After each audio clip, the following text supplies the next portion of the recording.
se retrouve aujourd'hui parce que je sais pas pourquoi, je me suis pris une envie de faire un 7 jours 7 livres là. Donc il est actuellement 23 h et quelques. Voilà. Et j'ai décidé que ce serait maintenant. Voilà. On est un mercredi soir. Ben on va commencer comme ça. Voilà. Il est 23 h, muni de mon pull avec ma tête de fatiguée. Mais je me dis que si vu que l'envie me prend maintenant, autant que je le fasse maintenant. Donc voilà, je vais commencer par vous présenter les livres que j'ai choisis pour ce 7 jours 7 livres et puis on verra si j'y arrive. D'abord sur ma liseuse, donc là je vous montre ma liseuse mais voilà vous voyez pas le livre. J'ai commencé Kileana le tome 4 partie 2, donc il faudrait que je le termine. Voilà, donc ça fait partie des objectifs que j'aimerais terminer là. Ensuite, je l'ai pas commencé, mais je voudrais lire Isma, donc des Happily Never After, qui est donc le troisième tome, ouais, des Happily Ever After, donc Disney Villains. Il fait lui, il écrit extrêmement gros, c'est un Disney Villains, donc il fait 445 pages, mais c'est écrit extrêmement gros avec une interligne énorme, voilà. Donc peut-être qu'il y a moyen que celui-là, j'arrive à le finir en une journée. Mais bon, voilà, ça c'est la palle de base, on n'est pas sûr d'arriver jusqu'au bout. Donc il y a celui-là. Ensuite, j'ai pris le plus petit livre que j'ai dans ma pile à lire, qui est donc Les Hirondelles de Kaboul, que j'avais eu à lire en poche du coup de cette année à Gradignan, hein, pas très loin de chez moi. Ça parle donc des talibans et du coup en Afghanistan. J'ai regardé il y a pas très longtemps un documentaire sur la guerre en Afghanistan et tout ça. Donc bref, je me dis que c'est le bon moment de le sortir parce que bah, ça va être lié à ce que je sais un peu déjà, je connais un peu du contexte. Voilà, j'aimerais vraiment le lire et pour le coup il est vraiment court. Il fait 150 pages. Ensuite, un autre livre, le plus petit de ma palle, c'est donc un Agatha Christie, Poirot quitte la scène, où là on nous dit que il est cloué dans un fauteuil roulant à cause de l'arthrite. C'est dur à dire. Mais il est quand même en pleine forme et donc il veut affronter un meurtrier lié à 5 affaires criminelles et déterminé à récidiver. Voilà, donc c'est pareil, il fait un peu moins de 300 pages. Voilà, c'est un peu le moment, je pense, pour le sortir. C'est des petits livres. Ça peut se lire en une soirée si je m'y mets sérieusement. Ensuite, un beaucoup plus gros quand même. La vie qu'on m'a. Oh merde, il y a un livre qui est pas tombé. Tant pis, on ramassera après. La vie qu'on m'a choisie de Hélène Marie Wiseman. Donc là, on est en 1931. Il y a une petite fille qui va être vendue à des forains. Et dans le même temps, on va suivre en 1956 une jeune femme qui va se retrouver dans le manoir où la petite fille a été vendue et donc elle va hériter des secrets, etc. Il y a toujours une double temporalité dans les livres de Hélène Marie Wiseman et j'ai vraiment très envie de le lire. Mais lui, ben voilà, il fait plus de 500 pages. Donc en une journée, ça me paraît moyen moins. Voilà. Sachant que je sais pas si je vous ai dit, mais j'en ai mis 8 au cas où en fait j'ai envie de switcher parce que je déteste. Enfin, les piles à lire très très strictes où je sais que j'ai pas de marge, j'aime pas beaucoup parce qu'en général j'ai envie de lire tout ce qui est à côté, mais pas dans la pile à lire que j'ai choisie. Donc je me suis mis un livre au hasard, comme ça je me dis au moins celui-là, ben, j'ai au moins un joker. L'avant-dernier que je me suis mis, c'est donc Elana, le pacte des marches-ombres de Pierre Bottero et il fait plus de 400 pages. Voilà, mais c'est de la jeunesse et c'est écrit assez gros, donc ça peut se lire rapidement. Le seul, en fait, ce qui me fait très peur, celui-là, parce que vu que j'ai pas aimé les deux premières sagas de Pierre Bottero, le souci, et ça qui me fait extrêmement peur, c'est que ça me crée une panne de lecture et que du coup, après celui-là, je lise rien, j'arrive pas à le terminer parce qu'il me plaît pas. C'est le seul problème, donc si celui-là je le lis, je le lirai vers la fin, comme ça impactera pas le vlog que je suis en train de filmer. Parce que sinon, le vlog ça va être un complet fail. Et enfin, je me suis mis une BD, je me suis mis la boîte à musique, le tome 5, donc le dernier de la saga. J'ai bien aimé cette saga dans l'ensemble, c'est une saga jeunesse qui est plutôt sympathique, dans lequel on suit cette petite fille qui trouve une boîte qui mène à un autre monde et bah, elle va devoir le protéger. Et en gros, les planches sont hyper jolies. L'histoire est vraiment mignonne, voilà. J'ai beaucoup aimé dans l'ensemble. Le tome 4, par contre, c'était prévisible à souhait et il se passait pas grand chose. J'ai pas trop aimé. En gros, c'était un tome préparatif du dernier. Donc, celui-là, j'espère qu'il envoie du lourd parce que c'est le dernier. Et j'aurai terminé cette saga de BD. Donc, et ça, par contre, ça se lit extrêmement rapidement. Donc, ça, bon, ça peut être mon joker pour me dire que je le termine. Celui à switcher si jamais, c'est Sing Me Forgotten de Jessica Olson, qui est dans ma pile à lire depuis des lustres. Donc il y a plein de livres que j'ai sortis là qui sont dans ma pile à lire depuis des lustres. Je me dis que c'est une bonne occasion de sortir les livres qui traînent dans ma pile à lire et que je sors pas forcément. Donc là, ce serait une bonne occasion. Mais bah, il fait un peu moins de 400 pages. En vrai, ça c'est faisable. Mais bon, bref, ça sera celui-là que je devrais switcher. Enfin, voilà. Je vous ai montré la pile. Il y en a un dans tout cela que je n'arriverai pas à lire. J'espère qu'il n'y en aura que un sur les 8 que je n'arriverai pas à lire. Mais ça, on verra que la fin. Si je résume, ma pile à lire, c'est donc ces livres-là. On verra. Et puis, ma liseuse au sommet. On verra ce que j'arrive à lire ou pas. Je vais pas tarder à m'y mettre. Donc, voilà. Pour l'instant, je suis devant Top Chef. Donc, je peux pas être partout. Voilà. Je filme dans une des dernières pubs de la télé. Et voilà. Bref, on se retrouve soit tout à l'heure en pleine nuit si jamais j'ai beaucoup avancé avant d'aller dormir, ou alors demain matin pour vous faire un résumé de ce que j'ai lu ce soir.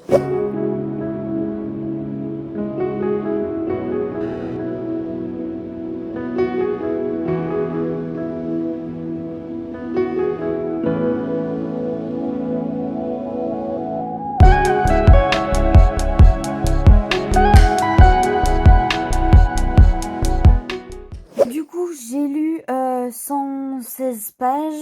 Et donc, bah, pour ceux qui savent pas, les Happily Never After, c'est en gros l'histoire d'amour des méchants. Donc, c'est des histoires qui finissent mal.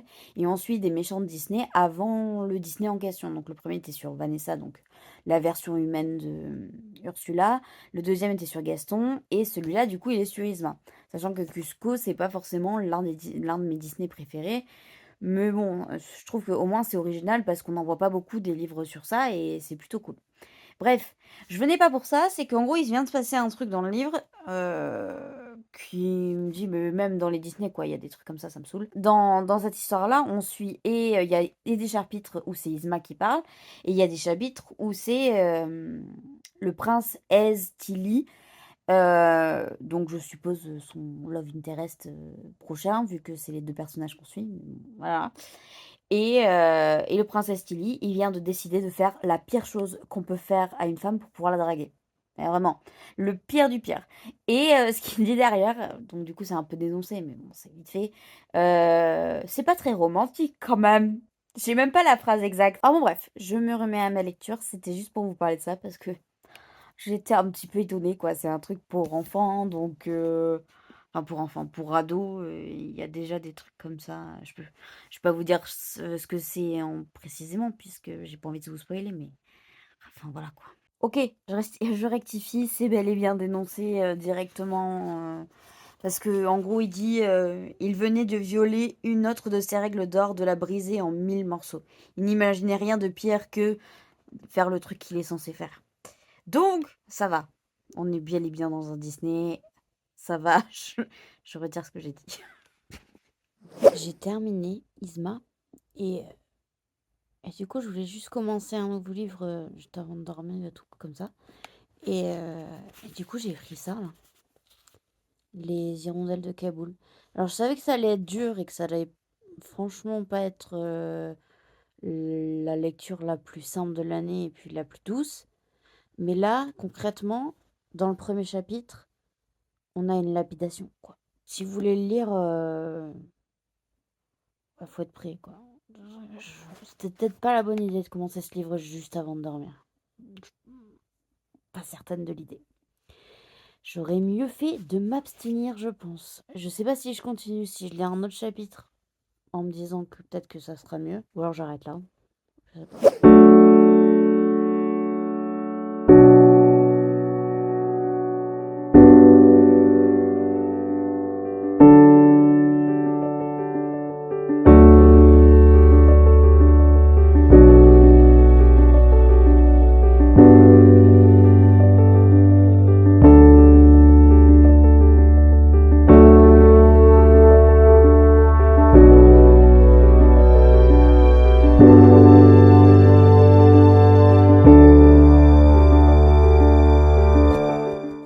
Hello, on est jeudi. Et donc ce que je vous ai pris quand même pas mal hier soir et j'ai terminé du coup Yzma hier soir. Dans l'ensemble il était vraiment mais vraiment mieux que le tome 2 que j'avais trouvé trop long, trop redondant, etc. Celui-là est bien plus agréable, bien plus dynamique, on apprend beaucoup sur Yzma, sur la construction du personnage, sur la personne qu'elle est, etc. Donc sur ce côté-là j'étais super contente, j'en ai beaucoup appris et c'est super. Par contre toute l'histoire, enfin toute l'intrigue amoureuse est tournée autour d'un événement majeur qui est pas génial, voilà. Et même si c'est dénoncé, c'est clairement dit que c'est pas bien, que il aurait jamais dû faire ça, que c'est pas comme ça qu'il conçoit l'amour, etc. Bon, bref, c'est clairement dit que c'est pas bien. Toute l'histoire tourne quand même autour de ça, et on passe un bon moment autour de cet acte de la part du prince. Et après, c'est un Happily Never After, donc on sait très bien que l'histoire va mal finir et que ça peut pas bien se terminer, puisque dans les Disney en général les méchants n'ont pas d'amoureux, donc on sait très bien que ça va mal finir, sachant que dans tous les Happily Never After on se trouve avant les Disney, donc forcément il y avait un souci quelque part. Bref, du coup pour la construction du personnage oui, pour la romance en elle-même, ouais, bof. Et donc j'étais déjà dans un mood pas ouf parce que c'est quand même une histoire qui finit mal. Je me suis lancée dans les Hirondelles de Kaboul de Yasmina Khadra, qui est en fait un homme. J'ai découvert dans la biographie qu'en fait c'est un homme. On est au moment où les soviets essayent de prendre le dessus sur l'Afghanistan, et c'est comme ça qu'il y a les talibans qui se créent, enfin voilà, les moudjahidines, etc. Si vous avez un semblant d'histoire autour de ça, vous voyez de quoi je parle. Et donc, je vous en ai parlé rapidement hier. En gros, dans tous les chapitres, il y a un truc qui est choquant, quoi. Enfin, dans le premier, il y a une lapidation, donc voilà, clairement, il faut le savoir, d'une femme. Dans le deuxième, il y a un monsieur qui expose sa façon de voir les femmes. Quand t'es toi-même une femme, c'est chaud patate. Dans le troisième, tout le rapport à la guerre, les séquelles de la guerre. Là, j'ai lu, je crois, je suis au quatrième. J'ai lu le quatrième. C'est pareil, là c'est peut-être un peu plus doux. Voilà, sur les 4 chapitres, c'est le chapitre le plus doux. Mais bon, bref, voilà, il faut avoir les tripes bien accrochées pour lire ça, et puis être conscient qu'il y a beaucoup de choses qui sont choquantes dedans. Et en même temps, en fait, la question que je me pose, c'est que c'est pas un Afghan qui a écrit ce livre, c'est un Algérien. Il a été consacré à l'Académie française, et donc en général salué par les prix Nobel. Mais bon, c'est un Algérien qui écrit sur les Afghans, donc j'aimerais bien après derrière me faire des recherches sur est-ce qu'il a, enfin, d'où il se sort toutes ces informations, toutes les choses qu'il dit, est-ce que lui-même a été en Afghanistan, est-ce qu'il a parlé avec des gens qui sont afghans, parce que du coup ça remet en perspective plein de choses, parce que tu sais pas si c'est plutôt fidèle à ce qui s'y passe là-bas ou pas du tout, en sachant que forcément les médias en Afghanistan ils sont quand même très restreints et ils montrent absolument ce qu'ils veulent. Donc heureusement il y a plein de choses qui existent, mais je veux vraiment savoir si ça dépeint une réalité de cette époque-là ou pas du tout. Si c'est poussé à l'extrême ou... Voilà, bref. Je vous reprends quand j'ai terminé, je suis à la page 56. Bon, je reviens parce que j'ai terminé les Hirondelles de Kaboul. Je vous avais dit hier que... non, tout à l'heure. Tout à l'heure que il y avait un sujet sensible par chapitre, et c'est clairement le cas. Genre vraiment, c'est un truc de dingue. En plus de tout ce que j'ai raconté, il y a aussi des violences interfamiliales dans le livre, plusieurs qui arrivent à des destins tragiques, il y a des décisions qui sont prises absolument affreuses. Enfin, c'est un truc de dingue. Enfin, vraiment, c'est une calamité. Enfin, c'est une calamité. En fait, c'est que c'est tellement horrible que je sais pas quoi en penser. C'est vraiment l'un des livres les plus compliqués que j'ai eu à lire, et en même temps c'était tellement dur que du coup il n'y a pas d'émotions qui sont sorties. Il y a eu des choix tellement incompréhensibles, mais en même temps j'ai pas vécu la guerre. J'ai eu la chance d'être née dans un pays en paix. J'ai aucun sujet de discrimination. Enfin bref, je connais pas tout ça. Ah ouais, je suis perplexe. Vraiment, euh, c'est hyper particulier. Et du coup, je sais pas en quoi en penser parce que c'est vieux quand même, parce que c'est sorti dans les années 80. sur un pays en guerre où, bah, même encore actuellement, le droit de la femme, c'est pas du tout acquis.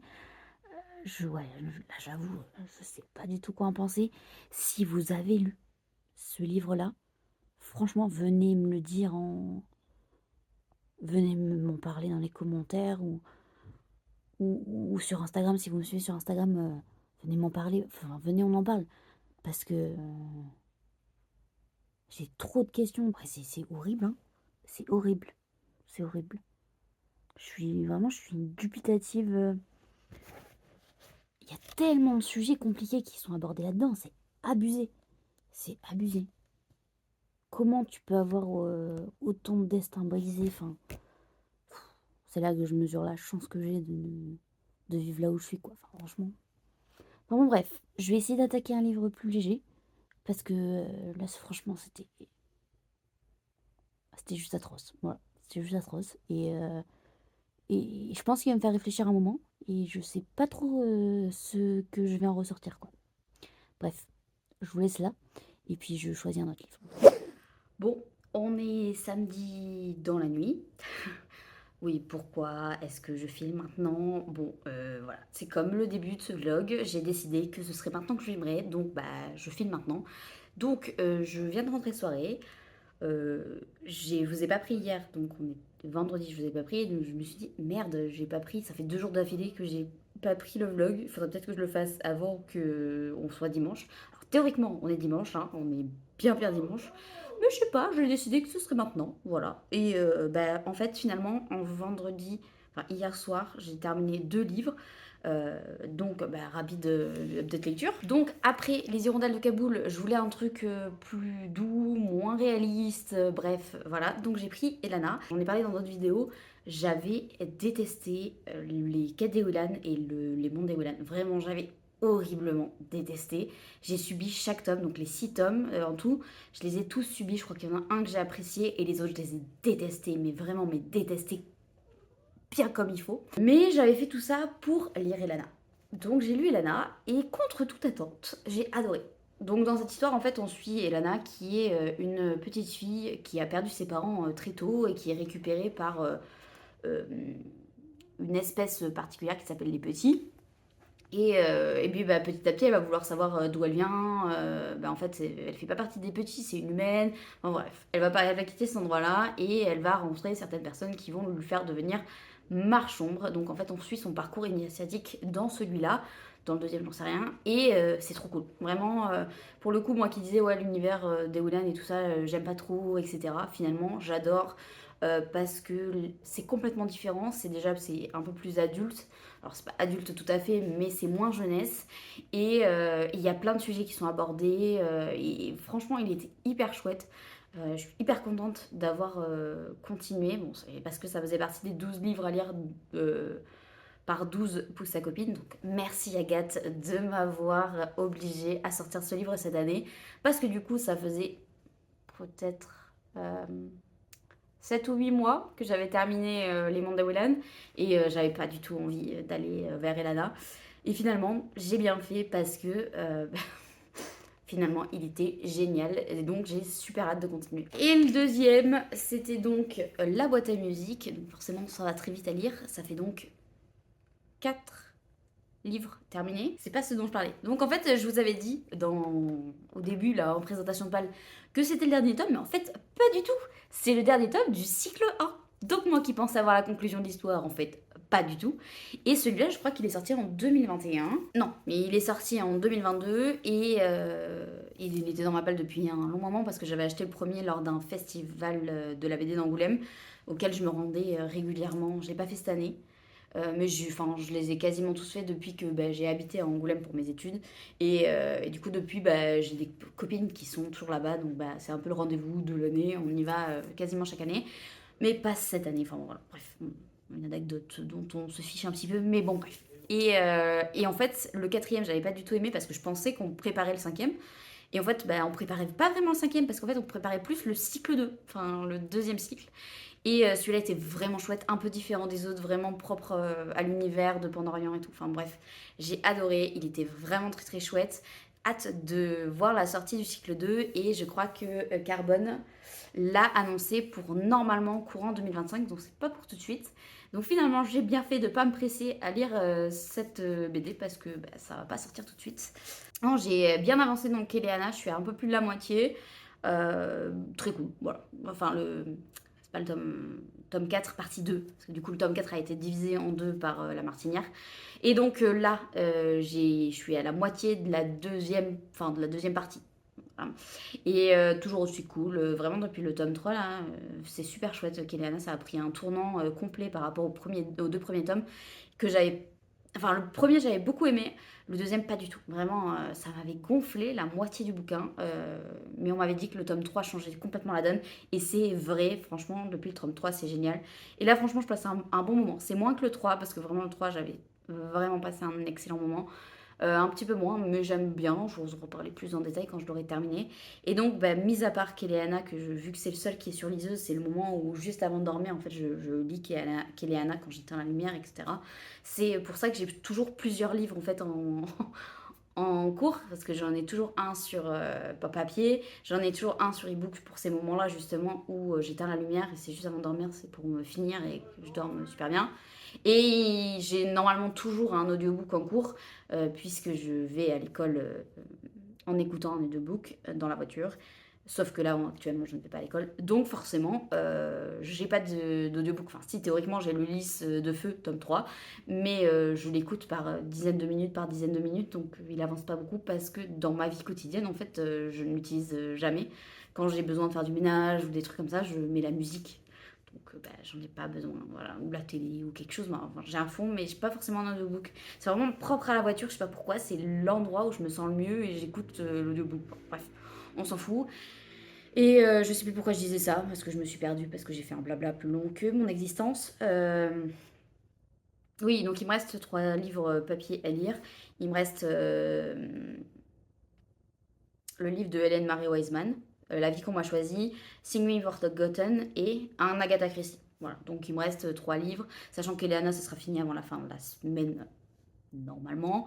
Donc je suis plutôt pas mal parce qu'en soi on a fait 3 jours complets par rapport à mon début de vlog et j'ai lu 4 livres, donc on est plutôt pas mal. Il me reste 3, voilà, 3 et demi avec celui de Kéléana.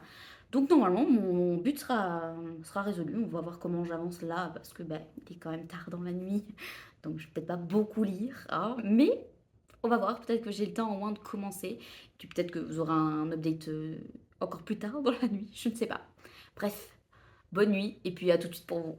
Et puis à demain pour moi. Et salut, on est lundi vers 13h. Je viens vous faire un update parce que j'ai fini 2 livres hier soir. Je suis pas sûre de vous avoir pris hier. Je crois pas. Enfin bon, bref, voilà, j'ai fini 2 livres. J'ai donc fini Poirot quitte la scène de Agatha Christie. C'est donc le dernier en fait qu'elle a sorti de la saga, mais je savais pas du tout. Enfin, je pense que c'est pas utile qu'on les lise dans l'ordre, mais il y a des références aux autres enquêtes dans celui-là, puisque c'est le tout dernier, et ça clôture la saga d'Hercule Poirot. Donc bon bref, j'ai eu des éléments qui ont été un peu spoilés par rapport au tome précédent, puisqu'il y en a 40 en tout, mais bon, ça m'a pas empêché de passer un bon moment. Il était chouette, comme d'habitude, il n'y a rien à dire de plus, c'est du Agatha Christie. Bon après, c'est toujours pas la même époque, donc il y a certains propos qui sont tenus qui sont pas terrible, mais c'est pas notre époque, donc forcément il faut remettre les choses dans son contexte. Et oui, à l'époque où Agatha Christie écrivait, les femmes n'étaient pas très bien considérées, et elle-même une femme normalement aurait dû être clémente, mais en fait pas du tout. Bon bref, c'est une petite aparté, ça c'est terminé, ça fait donc 5 livres de terminer. Et en e-book, j'ai terminé le 4e tome de Kéléana, donc la partie 2. Il était sympa. J'ai passé un bon moment, mais pas de là à trépigner, à sauter partout et me dire ah ouais c'est trop bien, voilà. Pas du tout. J'ai passé un bon moment, je me suis pas vraiment ennuyée, mais je sais pas, je suis pas, enfin je sais pas. Peut-être parce que c'était divisé en 2 parties, du coup j'ai trouvé ça très long. C'est comme si je m'étais enchaîné 2 tomes, et je crois que c'est pas une saga où où j'aimerais enchaîner 2 tomes. Donc voilà, je sais pas trop quoi en penser. J'ai passé un très bon moment, enfin un bon moment. Mais par rapport au tome 3 que j'avais vraiment adoré, mais vraiment, vraiment, où j'avais trouvé ça incroyable, là, c'est pas vraiment le cas. Et bon, voilà, au moins c'est lu. Il me reste donc le 5 et le 6 qui ont été traduits en français. Et je pense que je vais le lire en tandem parce qu'en fait, finalement, c'est possible puisque c'est le 5 et le 6 se passent au même moment, mais c'est de point de vue de deux personnages différents. Donc, je pense que je vais faire comme ça, je vais le faire en tandem. Il y a plein de templates qui passent sur internet pour les lire correctement, savoir quel chapitre à quel moment. Donc, quand je me lancerai, je le lirai en tandem. Et puis, il manque plus que le tome 7 qui doit être publié. Ah non, j'ai pas lu le préquel non plus. Il y a un préquel qui est sorti entre temps. Il faut que je lise le préquel. Et après, il me restera le tome 7 qui n'est pas encore publié chez La Martinière, mais ça devrait pas tarder puisque tous les tomes sont sortis et le préquel est sorti il y a 6 mois, je pense, un truc comme ça. Donc, ça devrait arriver incessamment sous peu, je pense.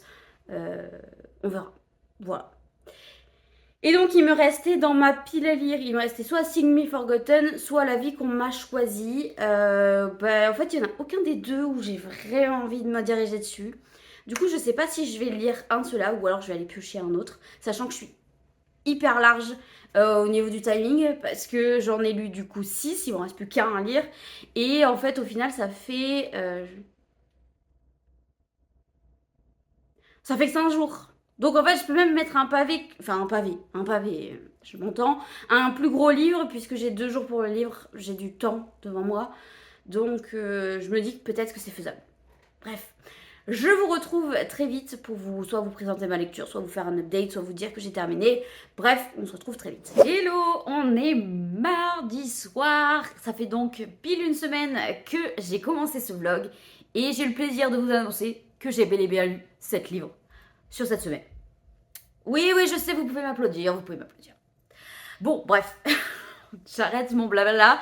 Je viens surtout pour faire un update sur le dernier livre que j'ai lu et puis clôturer ce vlog. Ce fut un plaisir de partager cette semaine avec vous, même si factuellement je l'ai un peu passé tout seul.